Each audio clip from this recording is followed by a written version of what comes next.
عارفين أصعب شعور ممكن يحس بيه بني آدم إيه في الدنيا؟ مش إنه يكون تعبان، إنه يكون تعبان ومحدش حاسس بيه.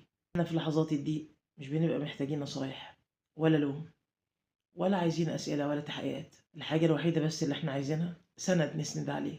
مش محتاجين لوم يهد الجسم أكتر ما هو مهدود من الألم. أحلى حاجة ممكن تقدمها لغيرك جبر الخواطر في اللحظات الصعبة.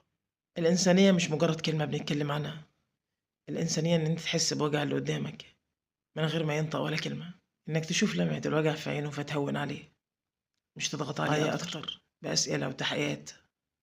وهو في غنى عن ده كله، هو عايز سندك وحضنك بس. لازم نكون لبعض باب رحمة، مش باب كسرة وألم. الناس اللي حوالينا شايلة كتير، شايلة هموم فوق راسها كتير، شايلة فوق طاقتها. الكلمة الحلوة في عز الضيق دي ممكن تكون القشة اللي بتنقذ غريق. ممكن كلمة تسلم إيدك، أو أنت بطل، أو شكرا لتعبك تهون عليك تعب اليوم بطوله، وتفضل مبسوط طول اليوم ومبتسم كمان. ساعات طبطبة بجد تهون ساعات من التعب والألم. عارفين كلمة أنا جنبك؟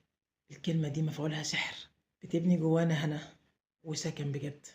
احنا بنعلم ولادنا القراءة والكتابة بس الأهم نربي فيهم أصول جبر الخواطر، ازاي يحسوا باللي قدامهم.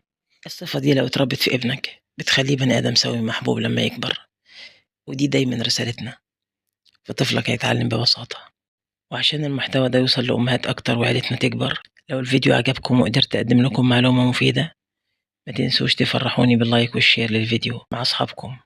ولو لسه مش متابعين الصفحة، أنا يشرفني إن انتوا تعملوا فولو وتشتركوا في قناتي وتفعلوا الجرس عشان يوصل لكم كل جديد. رأيكم يهمني جدا، عشان كده هستنى تعليقاتكم.